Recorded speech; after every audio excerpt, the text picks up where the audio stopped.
This is Beverly Hills. And here come the Beverly Hillbillies.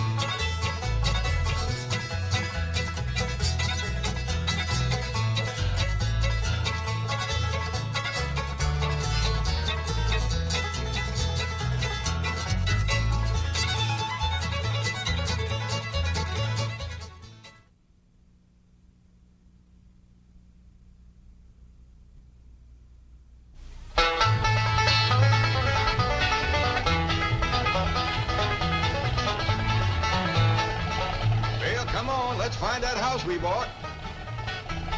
House they bought? In Beverly Hills? Whoa, wait a minute, hold it. How could a bunch of hillbillies possibly buy a mansion like this? Let's take them back to their home and see how this whole thing started.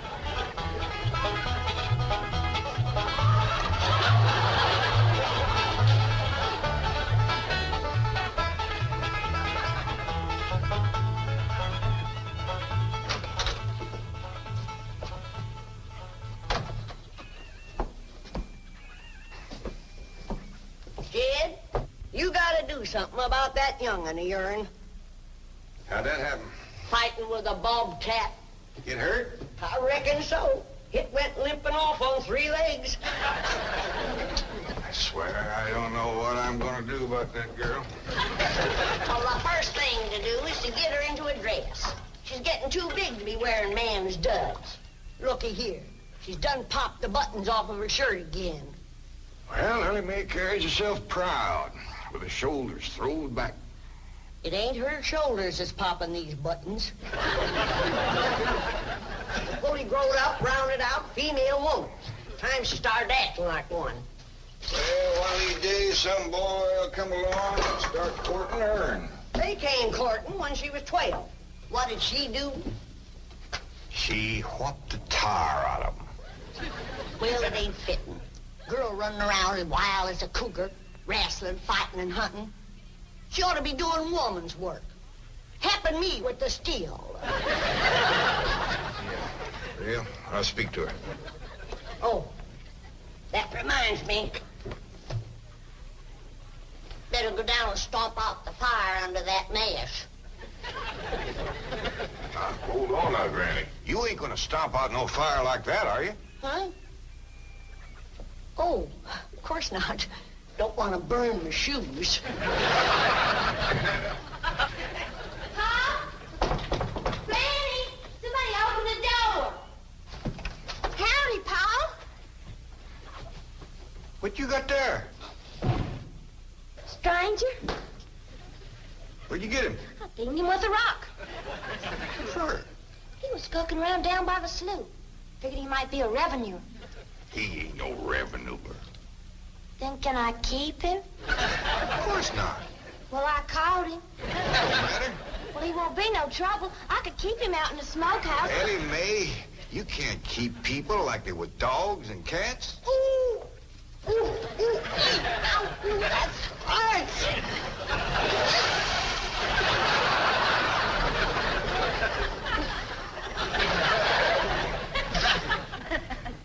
Who's that? Some feller Ellie found nosing around. Beaned him with the rock so it'd be easier to tote. They're fellas from the petroleum company. What's a petroleum? I don't know. He asked me if he could do some wildcatting down by the slough. I said, help yourself. We're glad to get rid of the critters. What'd he say? Just kind of laughed. The last on him, there ain't no wildcats down there at that slough. No, it's too full of oil. Oh, what happened? Where am I? This here is the Clampett place. I'm Jed Clampett, my young'un Ellie Mae, and Granny. Granny says you've been doing some wildcatting. There's no need to. Mr. Clampett, that swamp of yours is full of oil. I could have told you that. Well, my company would like to pump it out. Yeah, I'd like that too, but I just can't afford to have it done. No, you don't understand. You see, you wouldn't have to pay for it. Oh, I don't take favors from strangers. No, Mr. Clampett, you see, you're a very rich man. How big a rock did you bean him with? No bigger than a hedge apple. Listen, I've got to call my office in Tulsa. Have you got a telephone? A what? A telephone? Well, maybe one of your neighbors has one. It's well, down in this country, it's probably a box attached to the wall. And, you talk into it, and they can hear you in Tulsa. Maybe you better sit down for a spell. Oh, I haven't time. Listen, where's the nearest airfield? Airfield? You know, Granny, that's one of them there fields sets up in the air. Oh, never mind. I'll find it myself. Listen, now don't you sell that swamp till you hear from me. I'm flying to Tulsa. Now he thinks he's got wings.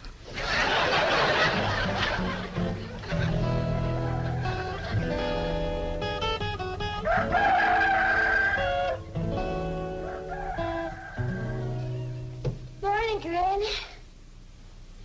Watch them buttons, child. Granny! Them pigs of yours got into the corn. Did they drink much? I reckon they did. This here little fella was kicking blue blazes out of the mule. That's the trouble with razorbacks. They such a mean drunk.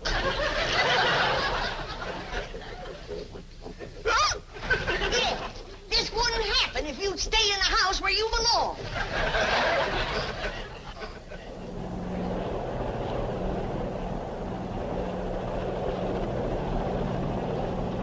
There it is, Mr. Brewster. On the tests and surveys, I'd say that's going to be one of the richest pools since East Texas. News like this is bound to get out. Let's go down and get Clampetts' name on a deal. Where's the gun? Where's the gun? Oh, there. What's the matter? You want to see what just flew over Blueberry Ridge? What? The dad-blamed biggest bird you ever laid eyes on. Probably just an overgrown chicken hawk. Chicken hawk, nothing. That thing could make off with a hog. Hurry up, put that gun together. No room to land near the cabin, Mr. Brewster. It's too rocky and hilly. Then let's get the sling ready to be lowered. Well, Mr. Brewster, that might be dangerous. Hang the danger. We're going to be the first oil company down there if it kills you. Yes, sir. Me? Don't worry. If it's safe, I'll follow you. Granny, I see it. There it is. Land of mercy, look at that. What you doing, Granny? That thing's only got one claw, but danged if it ain't grabbed up a man. Hurry, Pa, it's my stranger. Where is it? Just throw over the house. I'll get it on t'other side.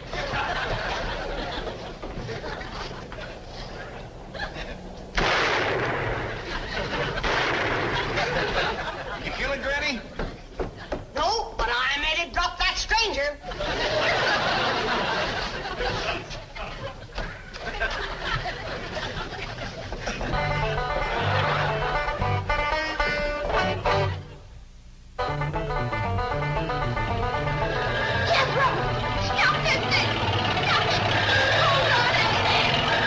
Granny! Granny! Yes, Jim? Granny, grab a hold of something and hang on. Cousin Pearl and that overgrown son of hers is headed right for the cabin in that old truck. Heaven protect us.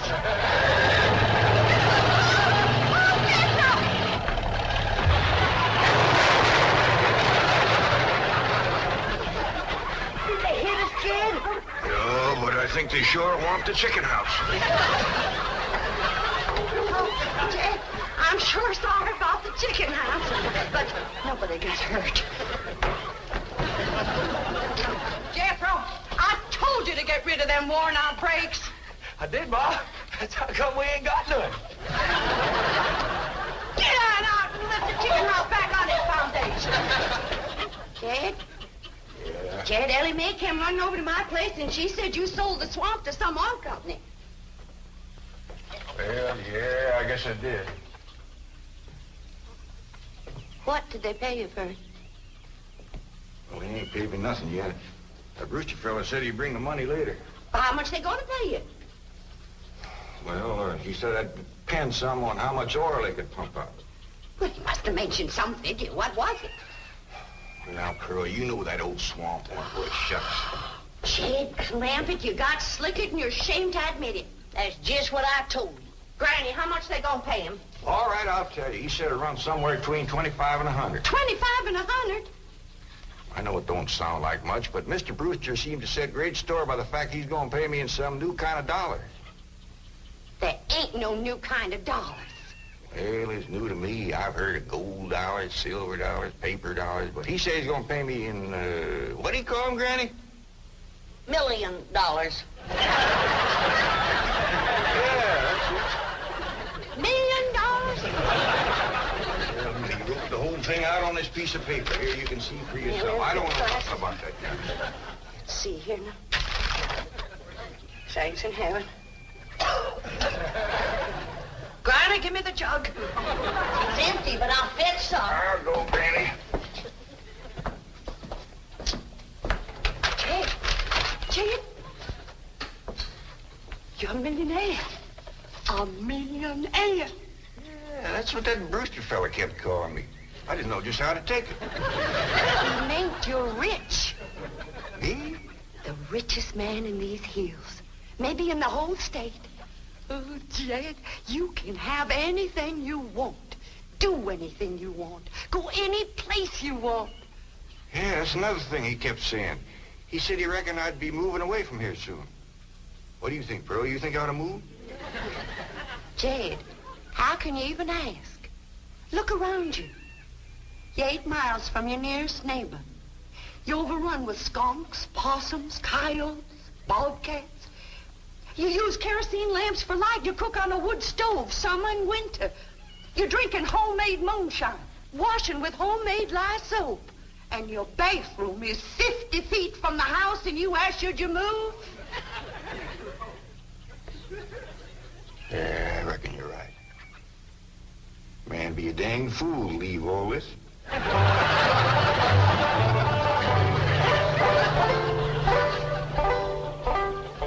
Oh, there you are, Jed. You misunderstood me. I meant you should move away. And you know where I'd go if I was you? Where? California. California? Yes, sir. Beverly Hills, California. Jed, remember the time that your pa took us to Eureka Springs to see the movie picture? Yeah. Well, the actors that make their movie pictures live in Beverly Hills. Go on. Yes, sir. Well, doggies. Ain't that something? Living in the same neck of the woods with old Tom Mink. It sure would. And we could come visit you. You know what else they say about California? What? It don't get cold out there. What don't get cold out there? Nothing don't get cold out there. They don't have no snow or no ice. Can't they bring some in? They don't want it. That's why'd be so good for Granny. Remember last winter when she slipped on the ice and broke her hip? Yeah, poor old woman. She was limping for 2 days. Well, that couldn't happen in California because they don't have no ice. How come? I don't know how come. But Granny'd sure like it, and we could visit you.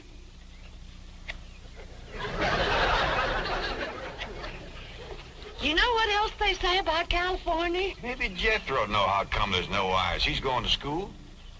We could ask him. Jethro, Yeah, Ma. come on over here. Speaking of school, Ellie Mae could get herself a fine education out there in Beverly Hills. Yeah, Ma? Your rich uncle's got a question he'd like to ask you. What rich uncle, Ma? Your rich Uncle Jade. Jethro? How come there's no ice in California? Don't look at me. I didn't take it. Big dumb. Well, I didn't, Ma. Oh, get out of here. Well, you always do. I don't know.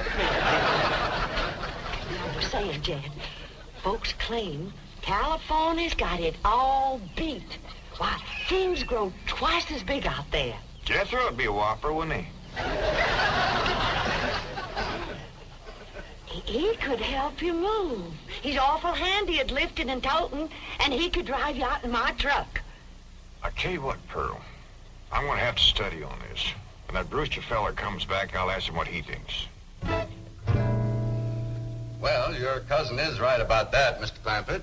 Beverly Hills is a choice residential area, and lots of millionaires do settle there. Folks like me, huh? Well, millionaires. And movie stars, too. Oh, yes, yes. Is Tom Mix there? No, I'm afraid Mr. Mix is dead. Oh? Oh, yeah. What's the matter with me? Remember, Pearl, he got shot at the end of that picture.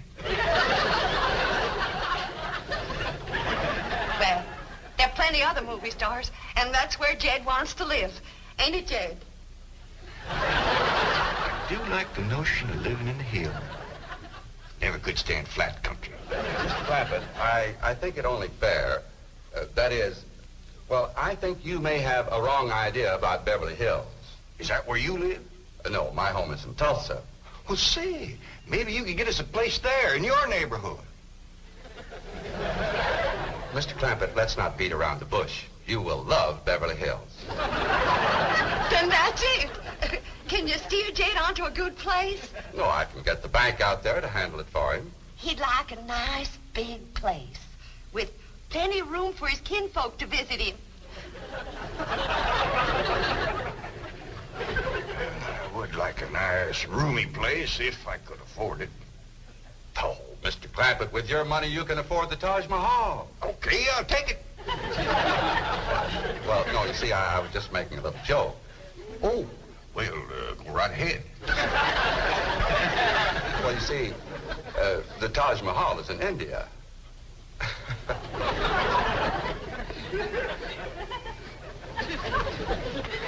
Mr. Brewster, you're a nice fella, but I've heard better jokes. Is the foreigner staying to supper? I'm ashamed to say I ain't asked him. How about it? Oh, I don't think so. Oh, no trouble. What you cooking tonight, Granny? Mustard greens and possum innards. Mm-hmm. Did you hear that, Mr. Brewster? Very clearly. You change your mind? Not this time. Well, if you should happen to come back tomorrow, we'll be having leftovers. That's the thing about possum innards. It's just as good as second date.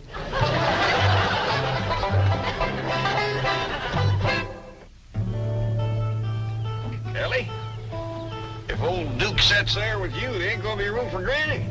Oh, that's all right, Paul. Granny ain't gone. Who says she ain't? She says she ain't. That's right, Uncle Jed. She's just sitting on the back porch in her rocker, and she says that's as close to California as you're gonna get her. We'll see about that. Dang if I ain't got me the muliest women folk. We ain't never gonna get there.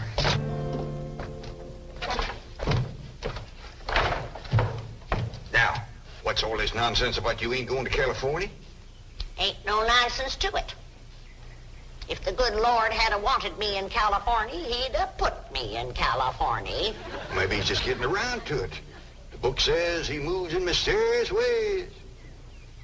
Well, if he moves me, I'll go. But you and Big Jethro ain't a budging me. Granny, this here Beverly Hills sounds like the kind of place you'd like.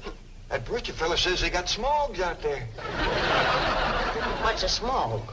Well, me and Jethro figured out that's a small hog. And you heard what Pearl said. He ain't got no snow on, feller. Has bought us a house in them Beverly Hills.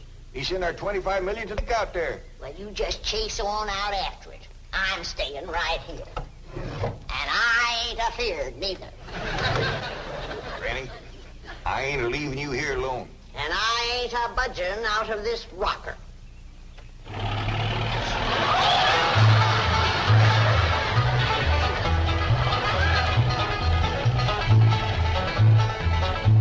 Jethro, what does that sign say?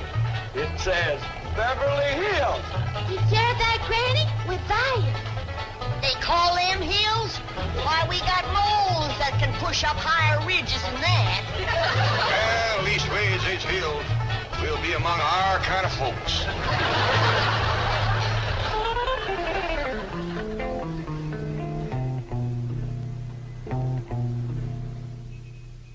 this deposit of $25 million to the account of J.D. Clampett. J.D.? As in Rockefeller. Elevates us to third position in capital assets and assures our bank of... Come in. Oh, I'm sorry to interrupt, Mr. Drysdale. All right, Taylor. Well, are we all set to give the Clampetts a red carpet reception? Well, I'm afraid Mrs. Drysdale still isn't too happy, sir. Yes, I know. Oh, my wife is very upset that I got the estate next to ours for the Clampetts.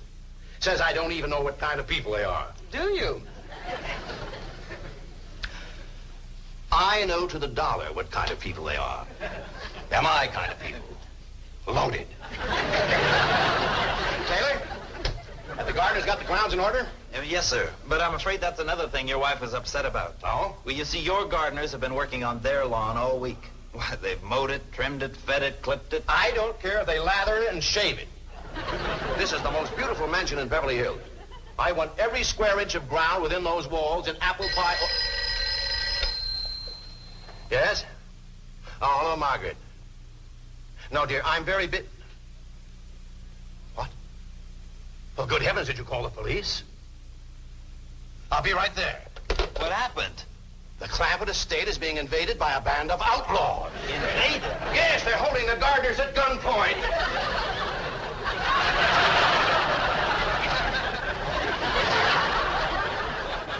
Sure is lucky we come along when we did. That's the truth.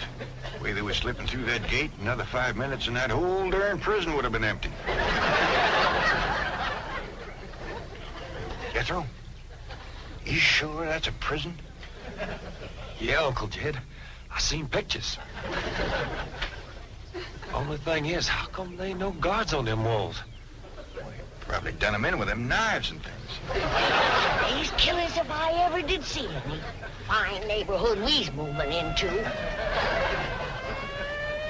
hear that? Hot diggity, there's bobcats in these hills. Them sirens! Somebody's called the law. I reckon they's gonna be mighty grateful for what we done. Folks out here has got a strange way of showing they're grateful. You've locked up one of the richest men in the country. Mr. Clampett, I don't know how to apologize. I am deeply humiliated. What have you cutthroats done with J.D. Clampett? I'm Jed Clampett, and I'd appreciate it if you'd let go of my Sunday shirt. You're J.D. Clampett, the oil millionaire? Yep, this here's my nephew, Jethro. Howdy. Quickly, man, unlock this cell.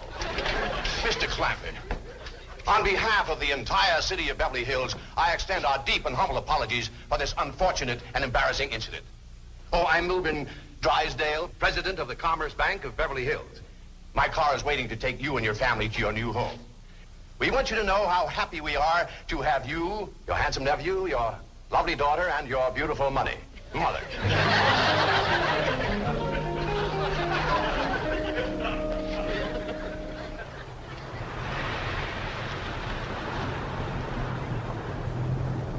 a minute!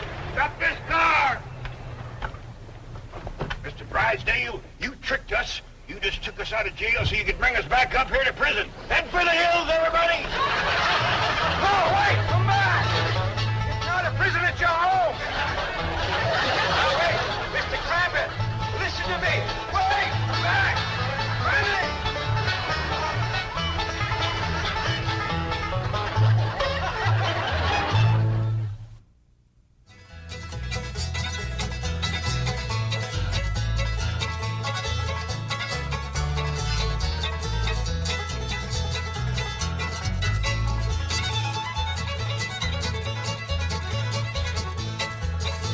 Well, now it's time to say goodbye to Jed and all his kin. They would like to thank you folks for kindly dropping in. You're all invited back next week to this locality to have a heaping helping of their hospitality.